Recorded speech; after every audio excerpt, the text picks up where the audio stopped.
itself.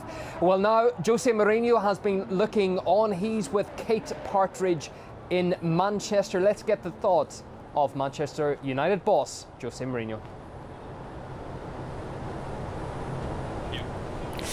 Yes, indeed. Thank you, Yoon, and thank you, Neil. Indeed, yes, I'm joined by Jose Mourinho, Manchester United manager, after that victory for Croatia. They go through to their first ever World Cup final. Jose, where was that game won and lost? I think was won on Croatia character. They were not that. When I told at half time that the game should be over, but was not over, I knew it, what I was saying. When I predict a goal, I knew it. Could be an England goal to kill the game, but for sure Croatia would have a reaction and they could also score, which happened. So I think basically it was on the fact that when the game was easy for England, the second goal didn't come. And then Croatia, when they scored the first goal, by the psychological point of view, they had like an overdose of confidence, and they changed completely the game. And then in the end, I think they deserve, because you could even see by the number of shots. England had one shot on target, they had 7 or 8. You could see by the way the ball possession and the control of the game changed dramatically. They went over England also at that level. And then the mistake arrived, and Mandzukic was having a game under his level. He was very, very tired, but the chance appeared, and he put the ball in the net. And then of course England react the way they could. Then the same that happened to Strinic happened to Trippier. England made the fourth change, and even so, in extreme limits, the fourth substitute is not enough. So England was playing with 10 men for the last maybe 5 plus 4 of the extra time, and that reduced them the possibilities. The decisions of the lateral free kicks that happened, I thought England went the wrong way at that time, because they were trying to have the soft ball to Maguire, but in previous matches Maguire was very, very dominant in relation to other opponents, and today was not the case. They were giving Lovren the mission to go for that first ball with Maguire, and Marcus Rashford is very good taking the lateral free kicks with tension, with speed, and into other areas, and they decide always for the what I call the balloon coming down, and gave time for Lovren to adapt to the position, for Subasic to come out and to catch.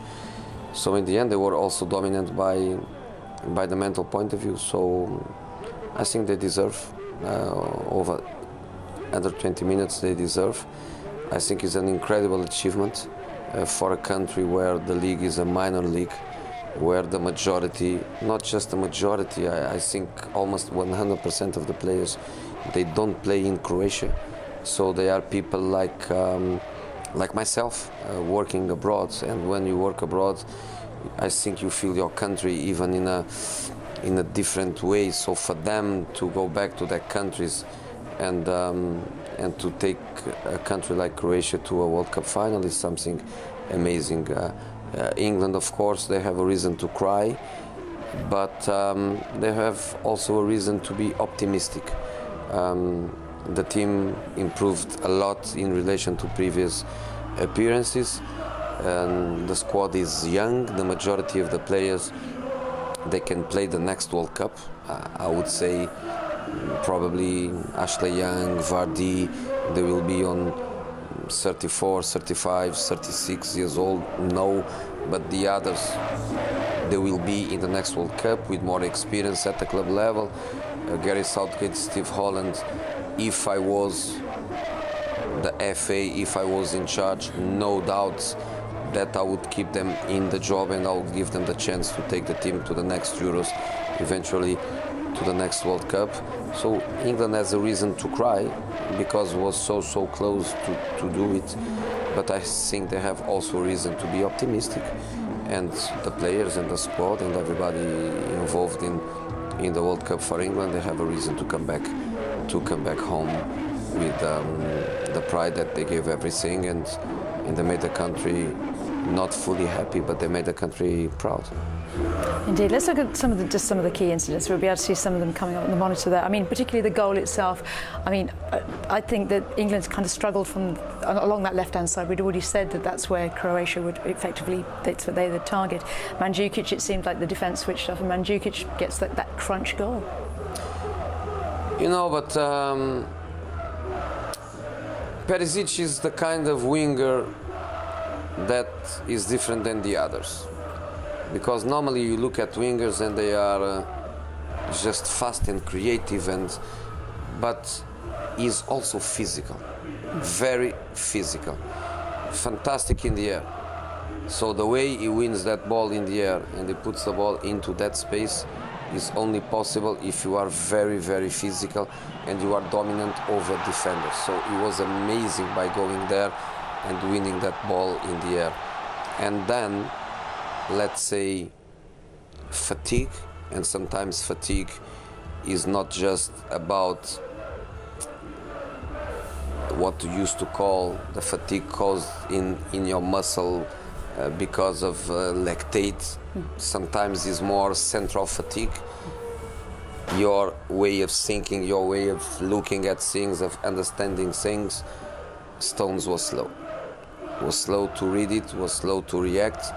He didn't anticipate the space behind him, and Mandzukic attacked that space. And Mandzukic is not the most skillful player in the world, but he's effective when he has a chance. Normally Mandzukic score. He had a chance with a fantastic save by Pickford, where he put all his body covering all the area of the goal in front of Mandzukic. Mandzukic had no goal, he didn't see net. But then in that one, he hits a low shot and basically kills the game. Indeed, as you say, talking about Croatia, a country of only 4 million people, and yet this will be, they're through to their second semi-final already. They seem to produce this kind of gritty but very talented, very technically able players. Very talented, very technical. They leave the country normally very, very early. Normally the destinations are more close by. It's more rare a player to leave Croatia and come to England, for example. Is more, they go to Germany a lot, they go to countries in that area where they get some discipline, where they get physically more powerful, where they work really, really hard, where they can improve in leagues better than the Croatian league, but normally they don't go direct. Modric was one of the cases where he went direct from Dinamo Zagreb to Tottenham Hotspurs, but the majority of them, they don't have this way direct from Croatia to the biggest clubs before they arrive, like Rakitic in Barcelona. They have a way to go. Perisic, he went from Croatia, goes to Dortmund, goes to Wolfsburg, goes to Inter. I don't know why he didn't come to Manchester when I wanted him. But these boys are talented players. I think they feel obviously their country in a special way. All of them, that generation, they know what happened in that country. Probably they lost family in wars, the identity of the country, the nationalism. They gave absolutely everything. But it's not fair to say that without saying the English boys, they gave everything. You know, again, they were so close. That is when it hurts. It hurts more. I lost Champions League semi-finals. The ones that hurt more were the ones that I deserved to win. Were the ones that I lost on penalties. Were the one that I lost with a goal that was not a goal. When you lose a Champions League semi-final and the opponent was better than you, you go home quiet, relaxed. The best team won. The worst thing in football is when you lose and you feel you don't deserve to lose, or you were so close to do it. And England had, in the first half, if I was a bit naive, if I didn't have the experience I have in football, at half time I would come here and I would say, England is in the final and the job is done. It was not done. The future, as you say, is though bright for England, so it seems, because at youth level, the under-21s, 3 straight Toulon tournaments, the under-20s to the World Cup, the under-17s to the World Cup. The future is bright for England. The future is bright, and on the pitch there were very young players. Even Marco Rashford come, Loftus-Cheek on the bench, Stones is young, Trippier is young, Maguire is young, Anderson is not old, Dyer is young, Rashford is young, Lingard is young, Kane is young, Ali is young. They can only be better than what they are. I think the new format that UEFA brought now, and will start now, of the Nations Cup can only improve.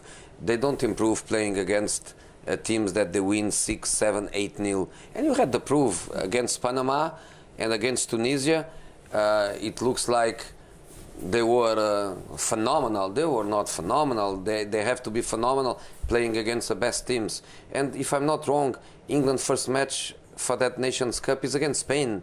That's what they need.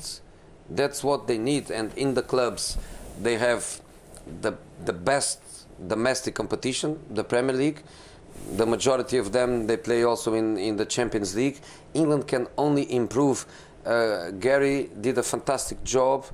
He's not a very experienced manager. So imagine Gary with 2 more years, with 4 more years. I'm sure that they are going to keep him. Hopefully, I hope, change always the perspective of the English media in relation to the national team. And if the English media change the perspective, the people will also change the perspective. Everybody will be more positive since the beginning. Because people was not very positive. They start being positive with the results and with the big teams going home, but naturally going to the competition immediately positive now can happen. So I would be not surprised if England win the Nations Cup, or if England wins the next Euros or the next World Cup. I would be not surprised at all. This generation is a great generation, and the ones that won the Toulon tournament, the World Cups, under 21s, they will come step by step. But tonight belongs to Croatia. They will go on and they will face France in the final. How do you see that playing out? You know, I think in this moment France, they are having a nice drink in their rooms or in the bar, not celebrating their victory, but celebrating the extra time and celebrating 24 hours more than them to rest, which I think is very, very unfair. I know the broadcasters are the ones that put the millions on the table, but I think for a World Cup final, I think both teams should play the semi-final in the same day. Bring this England game 1 hour or 2 hours early. Bring the France against Belgium 2 hours later. It happened during the competition, even 3 matches in one day. So why not 2 matches in one day and give both teams and all the players the same possibilities? France is not celebrating at all the World Cup victory, but they can celebrate 24 hours more to rest, which in this moment after 6 matches is very, very important. And they can also celebrate 3 minutes, 30 minutes extra, which for them are 3 extra times. 3 extra times are 90 minutes. 90 minutes is 1 more match. So for Croatia is incredible, but that spirit is there. And again, like today, they are going to give everything, probably without Strinic, but you know, another one will come, and they will come with an amazing spirit. And in this moment, all the pressure is on the French side, because obviously they are, by tradition, by potential, by everything, they are they are favourites. And finally, Jose, before we let you go, we've seen the World Cup, the Russian World Cup. It's been quite an amazing World Cup on so many levels. Has it given you a taste for or something towards international management at some point? Have you looked at it and thought, I'd love to do that? I want. I always wanted. I always wanted. I always told that I have to do it once. But especially being in Russia and feeling the emotions around it, I want to do it. And also by my experience point of view, this kind of short competition, I never did it. I was always about competitions of 11 months. I was always about marathons. I was never a sprinter, and I want to have that feeling. I love the knockout. I love the knockout. I love the fact of you win, you go through, you lose, you go home. I always loved the knockout competitions, but this kind of short competition like the Euros, like the World Cup is I think is an experience that I want to have.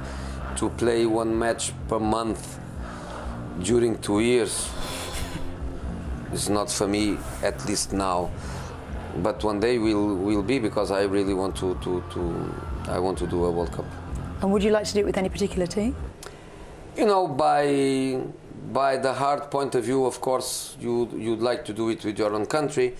The Champions League I won with the Portuguese club has for me a different feeling than the one I won with a non-Portuguese club. But you know, I am a professional. I'm ready. I'm ready to give everything to a country, even if it is not my Portugal, and will happen. I don't know where, I don't know when, but for sure will happen. Indeed. Jose Mourinho, thank you very much indeed. Thank you. For your See you when? Saturday. Yes, for Saturday. And in the meantime, now let's hand back to our special studio in the roof in Moscow, and to Neil and Ewan. Many thanks to Kate Partridge with Jose Mourinho there.